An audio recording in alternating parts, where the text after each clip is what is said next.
How to make money. I'm not here to sell a course or share my amazing story of how I got from point A to point C. And after wasting your time, there's a link in the description or there's something down below that leads you to an external group of which you hold your debit card. That's not what we are here to discuss. How to make money. First off, you find a product or service that is needed and useful within a sociological context.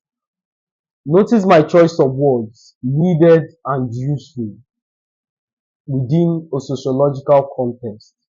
As wonderful as trash is, it's not everywhere that is needed and useful. And a lady who sells diapers in the university, her chances of making it are in the single digits. Conversely, if that lady takes the same product to a daycare center, her chances increases significantly. So the problem is not the product. The problem was the sociological context, the environment of which the product found itself. So needed and useful sociological context, they go hand in hand.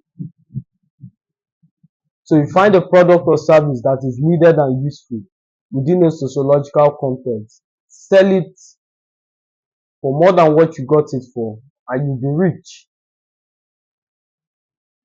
You can watch porn, you can be overweight, you cannot work out, you can be addicted to weed. All you need to do is to find a product or service, sell it for more than what you paid for, find a way to do it as many times as possible, then get people to do it as many times as possible, devise mechanisms to iterate the process in your absence, and you'll be rich.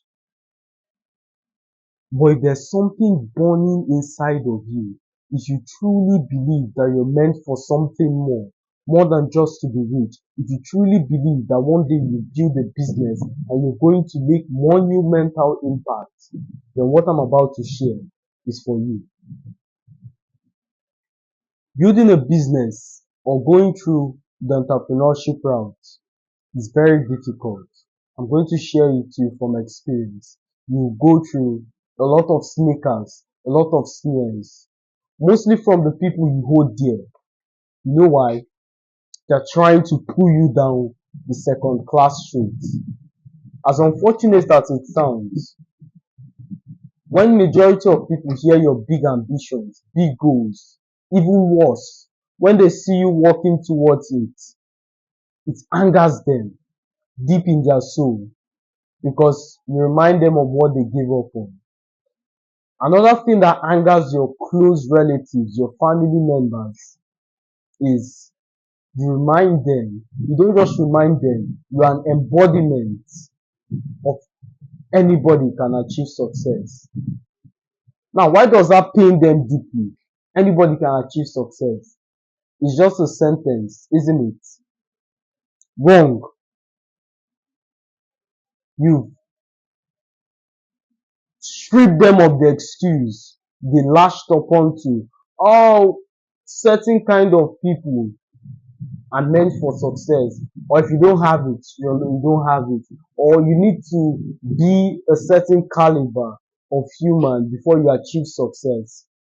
Now, it's a different shade of revelation when someone you had very close proximity to, perhaps you grew up in the same neighborhood, you went to the same high school, you played on the same field, you ate in the same plate, or you shared dinner together, your family knew this guy, and he's now driving a Lamborghini. It's mind blowing. It reminds you of how lazy and incompetent you are. What better way to avoid that experience than to kill him on arrival? Kill him before he arrives. Kill that dream. I remember the infancy of my career. I told my dad, one day I'm going to buy a house. Burst into laughter. He's a very nice man, but he bought into the idea that the only way to get money is to work. So you had to finish school, get a job, save a lot of money, go into business. So basically the conventional route. He's a very smart man. I've talked about him on endless of podcasts, but on this belief, he was found wanting. And again, I don't blame him because no one has the monopoly of knowledge. That's something in one of his favorite quotes. No one has the monopoly of knowledge. And in fact, it's also his first time parenting. So majority of you would, in my scenario, adhere to his advice, later on discover he's wrong, try to play the victim. Oh, it's my father's fault. I wanted to go through the entrepreneurship route and he didn't allow me to go. He said I should finish school. No, shut up. It's your fault. Start taking responsibility for your life. If you decided then to take action, who's going to stop you? Answer the question. Genuinely answer this question. Had you decided then that you're going to do X and no one is going to talk you out of it, who's going to stop you?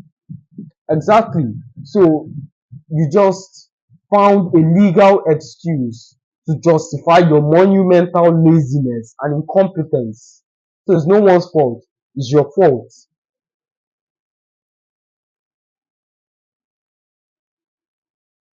People would always try to drag you down the second class streets. People would always love you to do better, not just than them. No one wants you to be better than them. It's very rare to find a peer group or a group of friends who are genuinely happy for your success, although you are climbing higher than them. In fact, they don't see it as climbing higher, they see it as a challenge to do better. When you find those kind of people, drop ego, drop pride, and latch onto them. They are very few and very rare.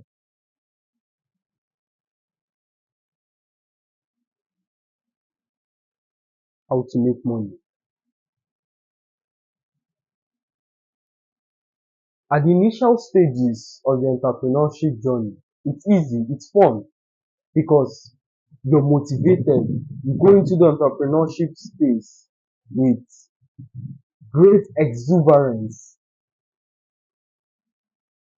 You're excited about the journey until you're confronted with challenges, until you've been given opportunity to prove your convictions.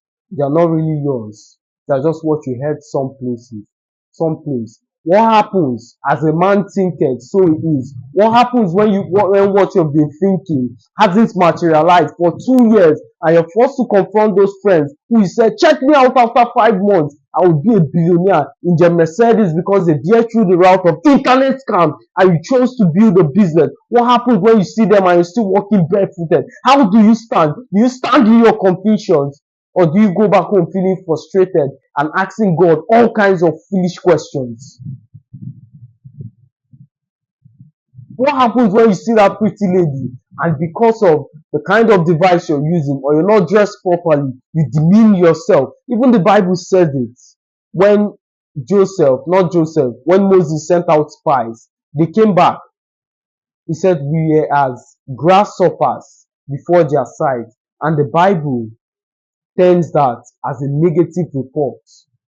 No one said they were as grasshoppers. They self-diagnosed themselves as grasshoppers. Most of you believe you're grasshoppers. Most of you have identified with your failure. But in this entrepreneurship journey, you will bleed a lot. Get ready to shed tears. I remember when I had this landlord who would make me the center of attention. Everybody look at him. Everybody look at Ifeanyi. He's one of the best tenants until the day I owed him rent. Just 2 weeks after the delay, he got on his knees, said all kinds of things. I will evict you. I'll throw your things out. I'll do X, Y, Z. And I go back to my room thinking about this. I said, isn't it the same person who told everybody I'm the best tenant he has ever had? So because of money, he turned on me. In fact, why am I in this situation? Because I was building a business and I placed all my hopes on this wise that one day is going to materialize. And now my rent is late. There's nobody to call. I have to pay this on my own. What happens? Do you still hold to your convictions? I remember getting on my knees that night with tears in my eyes, and I said, "You would have to kill me than for me to give up." I said those sentences. The devil thought I was joking. You ask him now. You have to kill me before I give up. Can you sustain that kind of dogged mentality in the face of adversity? Is it possible that you hold steadfast to your convictions because you believe that he who started a good work in you is able to finish it? Majority of you have stopped keeping the consecration demands that pertains to your goals. Majority of you have abandoned reading. Majority of you have abandoned personal development. You used to consume content. You used to buy books. You used to get up by 4 a.m. in the morning. Now it looks like the business, the entrepreneurship venture isn't materializing and you want to give up. Are you fucking stupid? Don't you remember why you started? Don't you remember that night getting pissed off because someone has something and you don't? And you remember the scripture that the same Lord is rich unto all. Why the fuck do you want to give up? Pissed off tonight. Most of you need to hear this.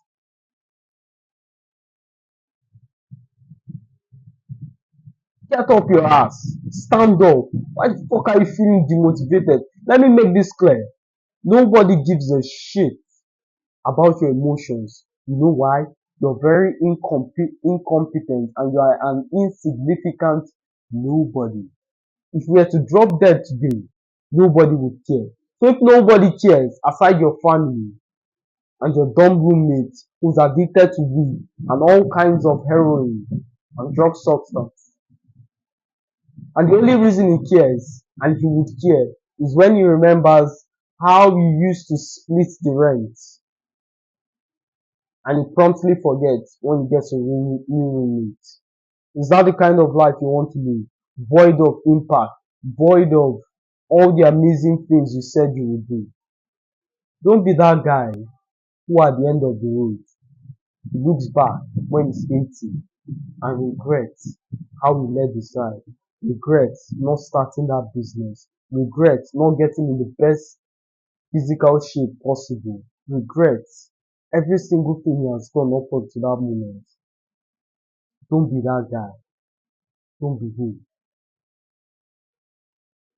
I want every single one of you to put your hands like this and make a promise.